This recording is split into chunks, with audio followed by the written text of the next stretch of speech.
to Patricia Martinez Dorner, somebody I've known for a long time and respected for a very long time for some really groundbreaking work. Makes her absolutely a legacy in our field. And so I want to start out by just saying that I have always thought of you as Pat or Patricia, and you corrected me, and rightly so. And so it's one of the lessons I'd love everybody who's viewing this to learn from you. So I will try very hard, because I'm old and I often forget, to refer to you as Patricia. And would you please explain a little bit about what you learned in that regard? Now, I do respond to all varieties. I have a sister that calls me Patsy. I have a brother that calls me Patricia.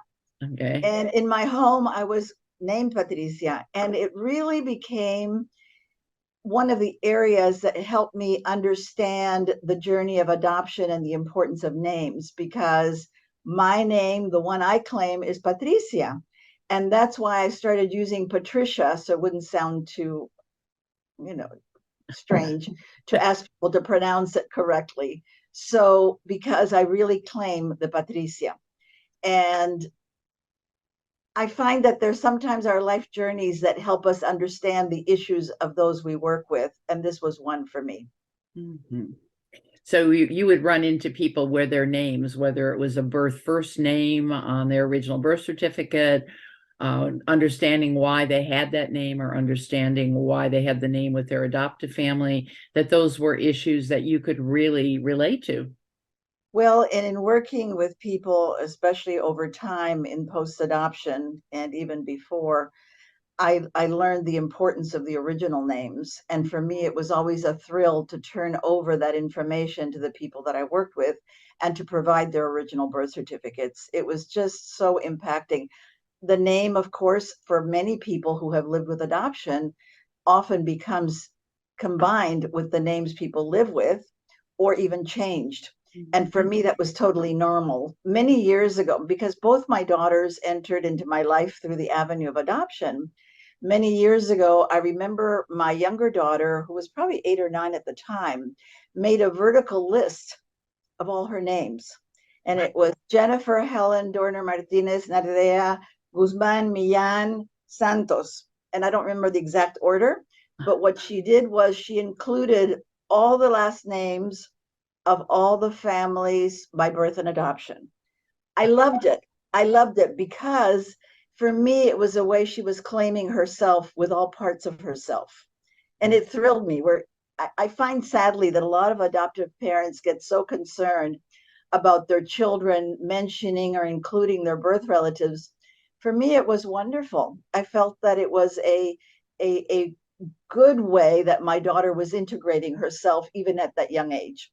Oh, that's I have another great story because I don't want to forget this story. It's one of my favorites. okay. One time I went to do a training in New York City, and my daughter's birth mother lives in New York City, and she and I are very, very close. We are really like sisters. And I stayed with her, and my daughter called, and Gloria answered the phone. That's her birth mother. And Jennifer said, "Hi, Mom. Can I talk with my mom?" And I use that anecdote a lot because it's so important for adoptive parents and the world at large to understand that there's room for everybody. That's always been my conversation. There's room for everybody. And in most families give children permission, if you will, to love their grandparents, their aunts and uncles, and their friends, whatever. Why not their birth relatives? So for me, that was lovely that my daughter could claim us both without feeling strange or embarrassed or hesitant about that vocabulary. That's a beautiful story, a great example of what we'd certainly see as a goal, which is the integration of identity by having all the folks connect all your puzzle pieces. That's right. That's really beautiful. That's right. When I think about your work in Texas, I think about the fact that you were one of the first people I know who translated some very important educational materials into Spanish for those folks who would learn best through their own primary language, learned language, and also one of the first people to really write about post-adoption, search and reunion and post-adoption, particularly as it related to helping adoptive parents understand what this was about for their child. And I wonder if you could reflect a little bit about those passions and others that you have carried into our institution of permanency for children. I'm very fortunate because Spanish is my native tongue, and we spoke Spanish in our home. So having items in Spanish was a normal progression for me. And actually, it was my father who translated both the How to Talk About Adoption booklet and the Children of Open Adoption that I actually haven't even put out there in Spanish, but I have it handwritten by my father. And the other day, because now I'm in the process of gradual retirement, it's really hard for me to totally retire. And I'm going through my files that I've had from the 80s, and I came across the legal documents that I translated, often with my father working with me, for a young woman who became a birth mother, who's still in my life, by the way. This happened about 23 years ago.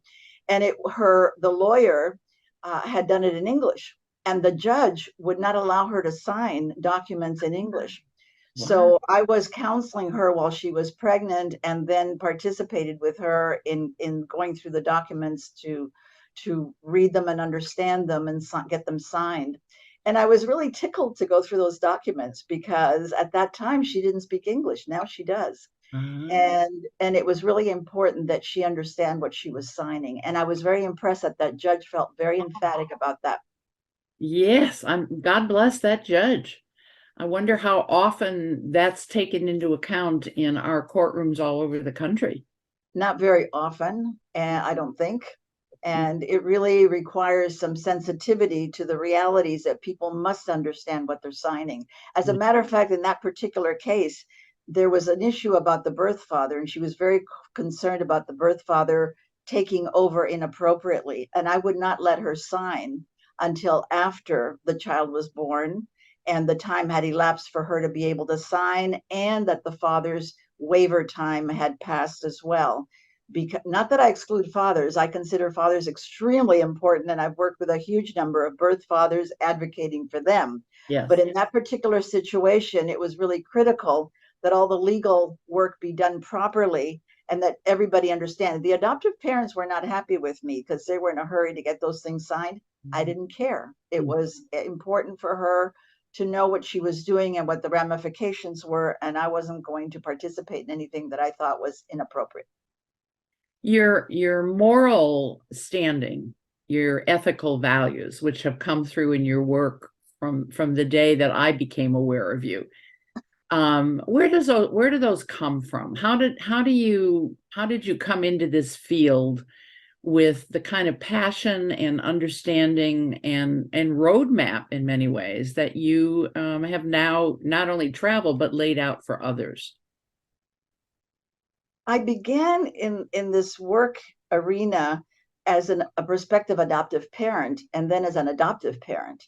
And we were very fortunate in that the agency that we linked in with was led by Kathleen Silber, who became a leader in the advocacy for change. And back then, this was 1977, early 1978, when we were just learning. And I often tell people, nobody can sound stupid to me or ignorant because I started off with no consciousness or awareness. I had been in the mental health field for 8 years and had no idea about anything related to adoption. I thought my child was going to jump out of the sky into my arms. I had no idea about anything. Yeah. But she was able to move us into greater reality basing on, at the time, what was known, what we were learning, and guided us every time a new book came out. Yes. And so my early books were Betty Jean Lifton, The Adoption Triangle. And after reading Betty Jean Lifton, I have to tell you, my advocacy just magnified. Yeah. And already so much was beginning at the agency, the exchange of letters. And I understood because Kathleen helped us understand and guided us to further learning. And so I became a volunteer. and an advocate. Eventually, they hired me. Phyllis Speedland was going to do this post-adoption program, the co-author of Dear Birth Mother, and instead she went on to be a lawyer and a judge. And so they asked me to take on this post-adoption program that was supposed to be a program to offer support to families by adoption and to offer some education in the community. As it turned out, I immediately got plunged into searching. And the people who were guiding me were the people from the adoption movement, all the people around the country, that the movers and shakers, and some of the people right here in Texas that guided me, so that when my second daughter came into my life, I sent off for her original birth certificate very quickly before the files were sealed. They guided me, they taught me, they sensitized me. Now, I have a very strong sense of justice. And so my advocacy always is based on whether it's just or not, according to my definition of what's just or not. And fortunately, Kathleen really trusted me, and she let me develop the program according to Patricia Dorner with the guidance of all these other people. And so I was able to do a lot of media and presentations in the community, and work with people all over the country, which thrilled me because I always look for other angles. I love math. So the angle, what angle can I pursue now that makes this possible for people to get their stories, to get their truth?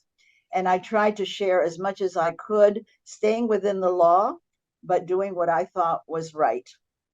And here's another thing I don't want to forget to mention. I believe that before any adoption occurs, that all parties must have the original birth certificate. Not only must we be offering advocacy for people to access their original birth certificates, but we must provide them from the very beginning. And so this is a critical element. And not only the birth certificate, the documents, the bracelets, the hospital footprints. I find things like that because agencies have entrusted a lot of files to me. I've had contracts with many agencies. And when I would find those treasures, I would send them off to the birth parents. And so it was really, I guess for me, it was justice and right. And of course, the people that I worked with enhanced my awareness and knowledge. And so every time I learned, I applied. I learned, I applied, because there was a lot of entrustment from people who were adopted, from birth parents, birth mothers, and birth fathers. And because I represented everybody, it would really bother me when agency would say, oh, we're going to start post-adoption programs, but we're only doing it for adoptive parents and adopted persons. And I thought that was insane. How could they even think that that was right? And without it, because there weren't other programs in the country, there was Marietta Spencer in Washington State. No, right. Minnesota. But all she was doing was counseling, which to me meant people were maladaptively defined. And then there was Doris Gerd at the Pelchin, but they weren't doing the reaching out or the validating or what. Nothing wrong. They tried. They defined what they needed to do, but I was not guided by those models. I was really guided by the people that were advocating and teaching us what it was really like. And you know what? I didn't want my children to go through that. So the evolution of open adoption was normal to me. It was, why are we only exchanging letters? If these books are telling us it's important to know what who our kids look like, why aren't we asking for pictures? And I have to tell you, one of the things that I always want to underline is that we were not moving into open adoption to seduce people who were pregnant. At no point was that ever the case. And I was part of it every step of the way. We used to meet at my house and at the office in order to talk about what are we doing next and how do we do it and what are the ramifications, et cetera, et cetera. It was done with a lot of consideration of what is good for the people that we're working with over time for the rest of their lives. It was a genuine, and we didn't even know what was going on around the rest of the country, really, from the agencies. Right. We got to know about March Gilling in Wisconsin, Green Bay. Yes. And as we kept taking steps, one day we called her and we had like 8 people on the phone all over this wonderful house where we were. for our office and talked with Marge about what they were doing and how they were doing it.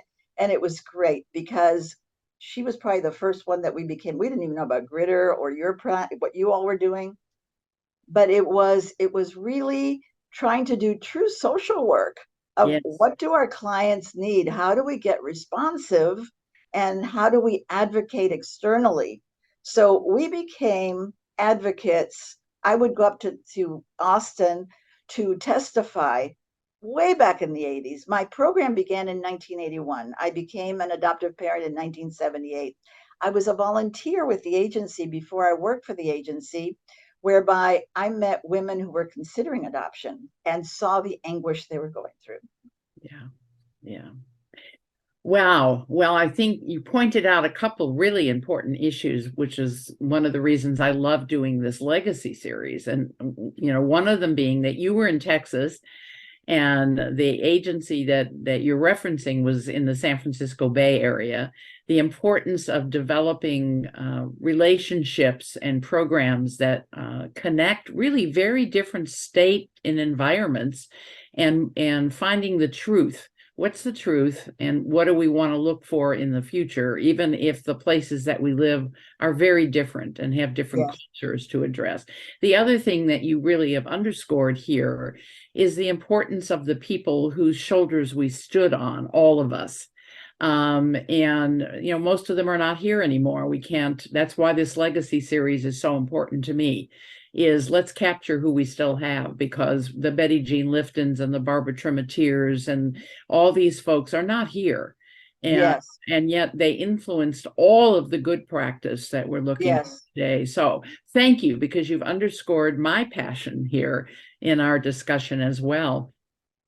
I also know you to be an inquisitive, fun-loving, great sense of humor, alive human being.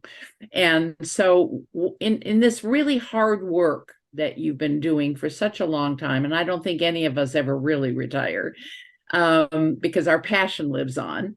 I think knowing a bit about what's kept you sane, what's given you joy along the way, how do you balance your work and the other passions that you have in life that kind of keep you going forward without giving up?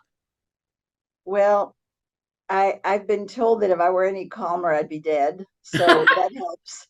I have really good coping skills. I loved what I did. Yeah. I have found that all my life, any work that I have done, I loved what I did. Uh-huh. Even when I was a bank teller as a young kid going to school, I was a hostess for World Expo 67. I had a lot of fun, but I loved what I did. I have a client who's in her 70s who leaves me messages regularly. And she says, Mrs. Dormer, is Kathy. She used to call me judge because I was assigned by the court. Yeah. She thought I was a judge. I kept saying, I'm not a judge. Anyway, she leaves me messages all the time and tells me about whatever's going on in her life. And she says, I love you Oh, all the time. oh, So we've gone to visit her. It's just the people I work with. I always feel like I'm everybody's godmother. The other day I connected with, again, because I'm going through my files, I'm calling people to ask how they're doing because I hate to get rid of files. And I talked with a young man that I worked with when he was 12. wow. And so now well, I guess that was in the early 90s. And now his dad has Alzheimer's. I had letters he wrote when he was 12. There were copies because the originals went out, but I had copies and he was so thrilled to get them. Oh, And I sent him some pictures his mom had sent me along the way of the three little kids. They're kids that were adopted by the birth family, and I had reconnected them with the birth family. And one of the things so what makes me happy? All of it. The satisfaction when people are able to make their connections. Because my message always is we have a very wounded society.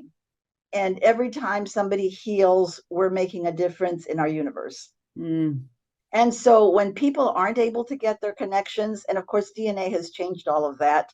I do want to divert. I don't want to forget that one of the reasons I felt like I could go into retirement, or mostly retirement, because I want to do trainings in England. They still need to learn more about open adoption with people in foster care going into adoption. It makes me crazy. Anyway, one of the reasons that I felt I could move towards retirement is that DNA has made it possible. And so when people would come to me, assigned by the court or whatever, I would say, have you done your DNA? And if they hadn't, I would encourage them to do it, because I don't need to make a living, basically. I'm fine. I'm happy that people can go find their own truth, and I will help them and guide them and do whatever. But I feel that every time somebody impacted by adoption on any side of the journey, that we are benefiting in our society. And we've got to get people to understand that, that there's room for everybody, and the healing potential is what we have to offer. Ooh, yeah, and you're a great guide through those life changes. I mean, yeah, I know how many people your guidance has impacted over time. You are a godmother to many. Just a thought, which would be, how do you want to be remembered? I mean, if people were talking about you 25 years down the road, 50 years down the road, and somebody said, what about Patricia Martinez Dorner? What would you want them to say? I think I would want them to say that I cared, and that I advocated nonstop. I'm very relentless. I'm very determined, and I hope others will do the same, because that's why change has happened. We still have leagues to go in the practice of adoption internationally, not just nationally. Right. But we've made progress. We have made progress. And there was a day when there were many professionals who said we were lunatics from within the adoption journey, yes, who now have joined the bandwagon, if you will, of why it's sound and healthy for us to do what we're doing. And I have to tell you, I'm a realist.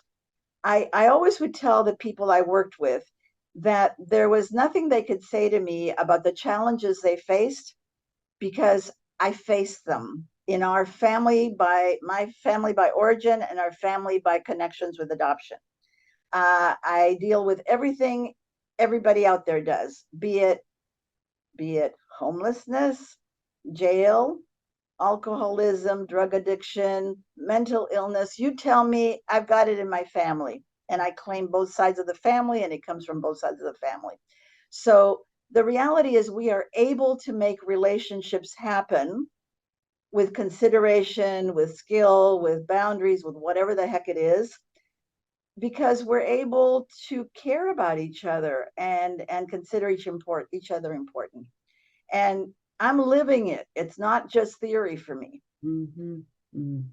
So I want people to be inspired to keep learning and keep trying. Before you came on, because I was waiting for you to come on, I didn't know you were waiting for me.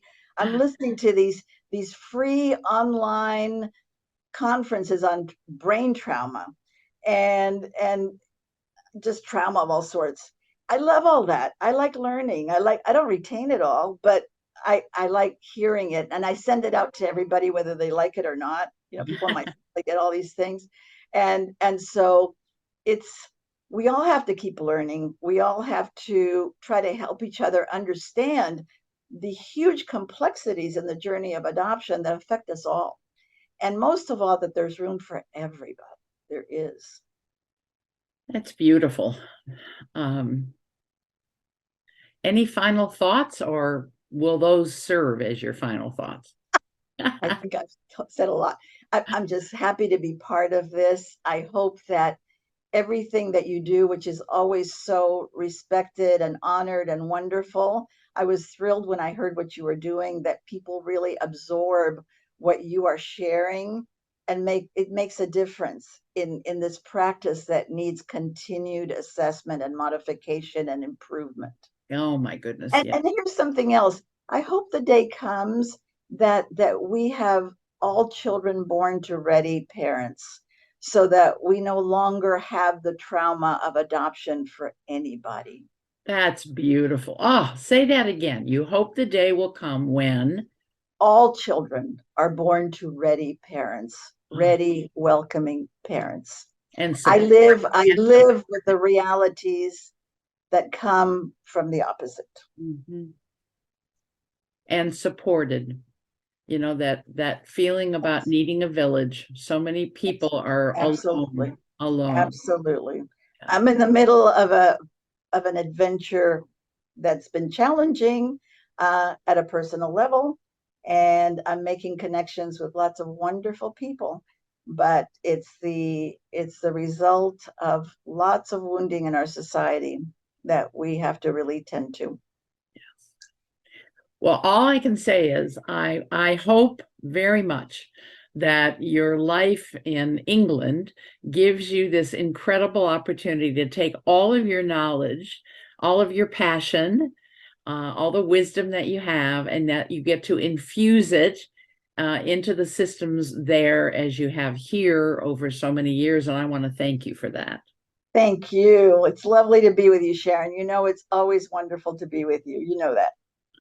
Vice versa. Thank you. Thank you. Thank you.